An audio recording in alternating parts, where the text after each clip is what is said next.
Hello everyone, welcome to Evergreen English classes. दोस्तों, आज हमने एक बहुत ही महत्वपूर्ण टॉपिक लिया है और उस टॉपिक का नाम है टेंसेज। टेंसेज की जब भी बात आती है तो स्टूडेंट को डर लगने लगता है। क्या आप जानते हैं ये टेंसेज होते क्या हैं?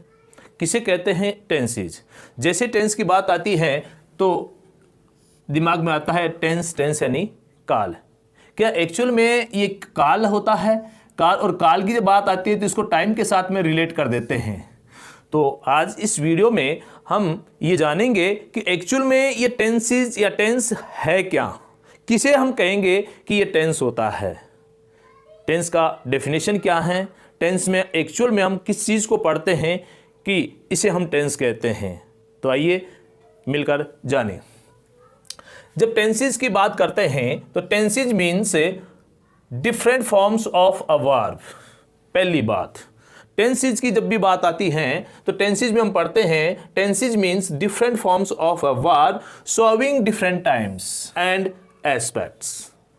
टाइम एंड एस्पेक्ट को शो करने वाली वर्ब फॉर्म्स अपने आप में एक टेंस होती हैं। रिपीट करता हूं कि tenses means different forms of a verb showing different times and aspects. इसका मतलब यह हुआ कि टेंस में वर्ब को पढ़ना होता है, और वर्ब को पढ़ना होता है तो इसका मतलब क्या पढ़ना होता है, उसमें इसके डिफरेंट फॉर्म्स को पढ़ना होता है। और जब डिफरेंट फॉर्म्स को पढ़ना होता है, डिफरेंट फॉर्म्स क्या करती हैं, डिफरेंट टाइम्स और एस्पेक्ट को बताती हैं। आगे और पढ़ते हैं। A tense indicate the time of an action. एक टेंस का काम होता है कि वो इंडिकेट करता है टाइम ऑफ एन एक्शन, यानी किसी एक्शन का, किसी कार्य के होने का टाइम बताता है। कौन? टेंस। तो हमने दो चीजें देखी कि टेंस क्या है, वर्ब के डिफरेंट फॉर्म्स हैं जो किसको बताते हैं, डिफरेंट टाइम्स को बताते हैं। एक बात जानी। दूसरी बात कहती है कि एक tense indicate the time of an action, ये किसी एक्शन के टाइम को इंडिकेट करता है। तो यहां कुछ ऐसा आ रहा है कि वर्ब का फॉर्म और उस फॉर्म का टाइम दोनों मिलाकर टेंस है। And degree of its completion, और साथ ही ये कार्य किस प्रकार से होता है, या किस प्रकार से हो रहा है, या किस प्रकार से हुआ है, उसको बताने वाला टेंस है। ये तो बात आती है कि साहब इसमें कार्य हो रहा है, इसमें बात क्या आती है कि कार्य हो रहा है। अब कुछ कार्य ऐसे भी हैं जिनमें समय का तो इंडिकेशन मिलता हमें, लेकिन कार्य का होना नहीं पाया जाता। जैसे in non action verbs it suggest only time. कुछ ऐसी वर्ब फॉर्म होती हैं जिसमें टाइम तो बताया जाता है लेकिन कोई एक्शन परफॉर्म नहीं होती।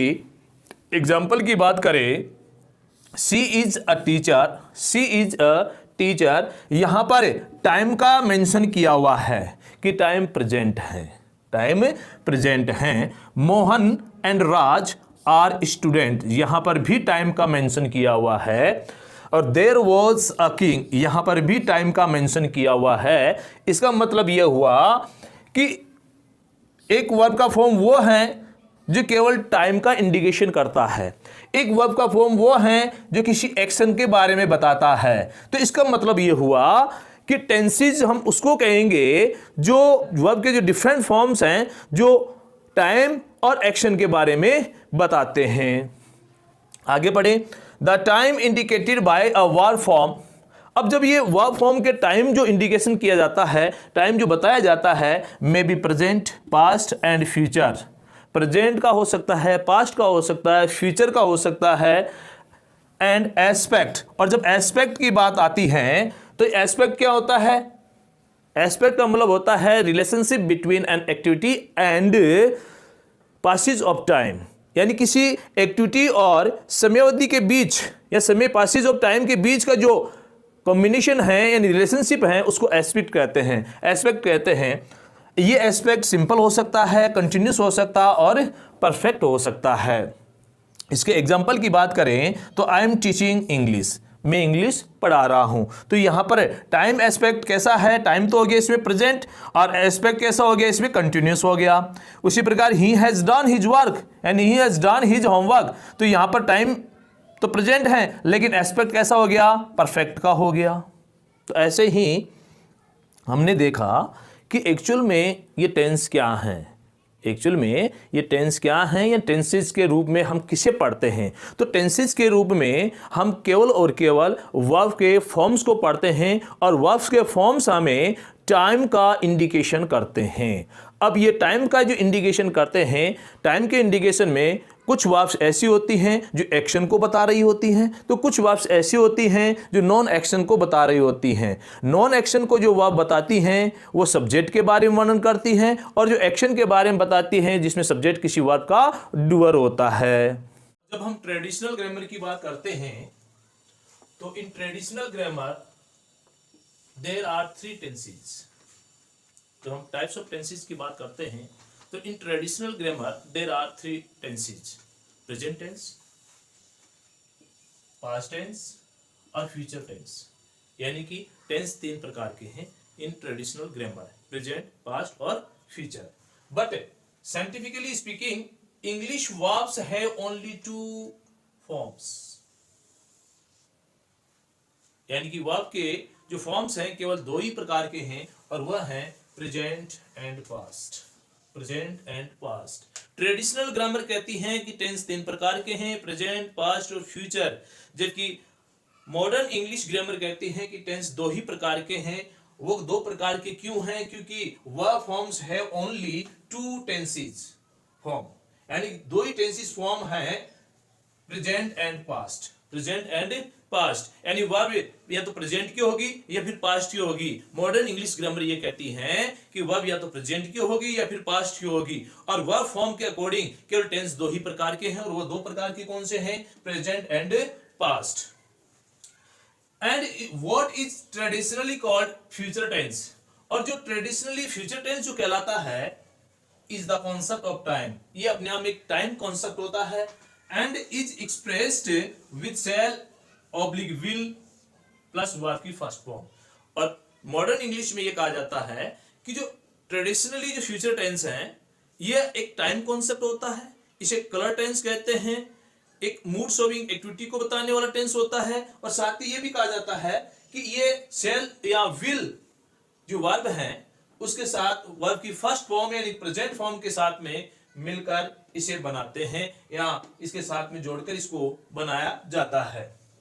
एग्जाम्पल की बात करें तो Raj will go, I shall attend the meeting. Raj will go यानी राज जाएगा, I shall attend the meeting, meeting attend करूंगा। Raman will meet you tomorrow, Raman आपसे कल मिलेगा। तो according to the verb forms, यदि हम वर्ब फॉर्म की अगर बात करें तो according to the verb forms, verb form के अकॉर्डिंग दीज 3 टेंसेस, यानी ये 3 जो टेंसेस हैं ट्रेडिशनली अगर हम बात करते हैं तो 3 जो टेंसेस हैं are divided into 4 parts respectively, यानी कि 4 अलग अलग भागों में बटे होते हैं। यानी कि प्रेजेंट टेंस 4 भाग, पास्ट टेंस 4 भाग, और फ्यूचर टेंस इसके भी 4 भाग। वो 4 भाग कौन से हैं, कैसे हैं, क्यों बटे हुए हैं, इसके बारे में हम देखते हैं।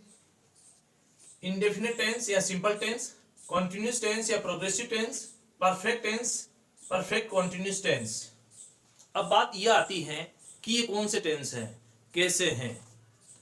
वर्ब फॉर्म हमें टाइम बताती है, और ये टाइम आपका प्रेजेंट का हो सकता है, पास्ट का हो सकता है और फ्यूचर का भी हो सकता है।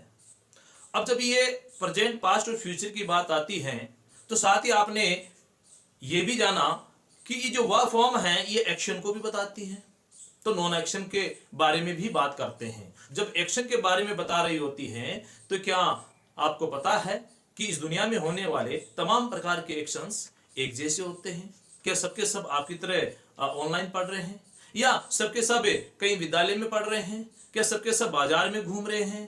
कहने का मतलब मेरा यह है कि इस समय या अतीत में या आने वाले समय में सभी एक्टिविटी, सभी एक्शंस एक जैसे नहीं होते और ना ही होंगे या ना ही हुए हैं।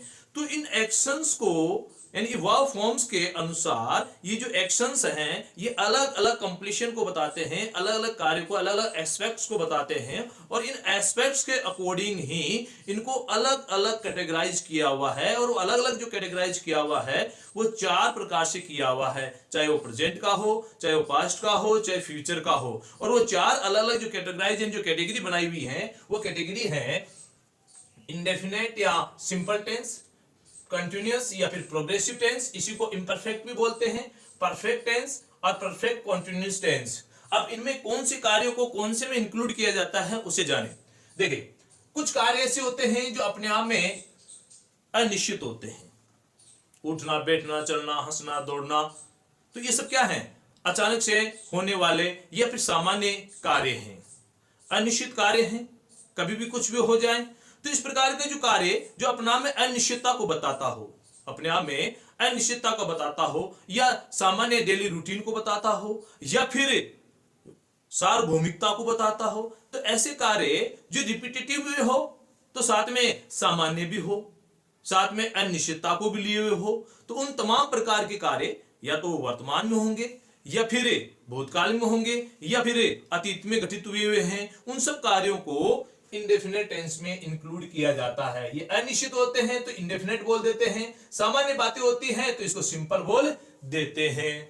उसी प्रकार कुछ कार्य ऐसे हैं कि बोलते समय वो कार्य या तो चलायमान होते हैं, एंड एक्शंस जो कंटिन्यूटी को शो करती हैं कि जब हम बोल रहे होते हैं तो कार्य जारी है, या फिर रुक रुक कर इंटरमिटेंटली वो कार्य जारी है। जैसे मैं कहूं कि मैं आजकल एक नॉवल लिख रहा हूं, तो इसका मतलब इस समय तो नहीं लिख रहा, जब कभी टाइम मिलता है। मेरी माँ मेरे लिए एक स्वेटर बुन रही है, तो इसका मतलब है कि 24 घंटे तो काम नहीं कर रही, जब कभी उसे टाइम मिलता है तो वैसा करती है।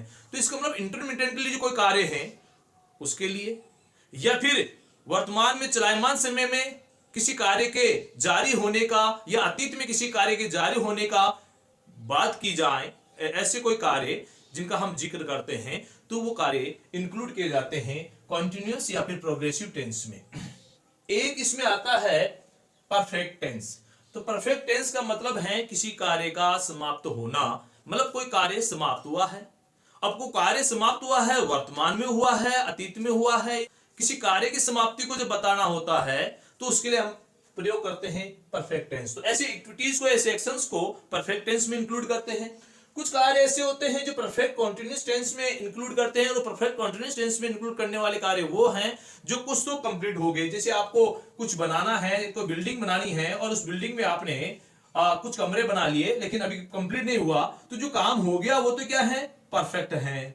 और जो काम चल रहा है, कंटिन्यू में है, प्रोग्रेसिव में है, जिसको अभी बनाना बाकी है, जो कार्य जारी है, तो इसके लिए कॉन्टिन्यूस हो गया। तो परफेक्ट कॉन्टिन्यूस का मतलब है कार्य पूर्ण और अपूर्ण है। पूर्ण तो जो हो गया वो, और जो अपूर्ण है वो कैसा है, जो जारी है। तो कहने मतलब कुछ ऐसे एक्टिविटीज दैनिक जीवन में कि वो परफेक्ट को भी बताती है और इम्परफेक्ट यानी प्रोग्रेसिव को भी बताती है। तो कार्य हो भी गया है और कार्य जारी भी है, तो ऐसे कार्यों को बताने के लिए परफेक्ट कंटीन्यूअस टेंस को हमें इंक्लूड करते हैं। अब बात आती है कि इन टेंसेस की, तो टेंसेस हमारे पास 3 हैं। इन 3 टेंसेस के अगर हम 4-4 भाग में पढ़ते हैं, इन 3 टेंसेस को यदि 4-4 भाग में पढ़ते हैं, 4-4 भाग में पढ़ने का मतलब है यदि हम प्रेजेंट टेंस को लेते हैं,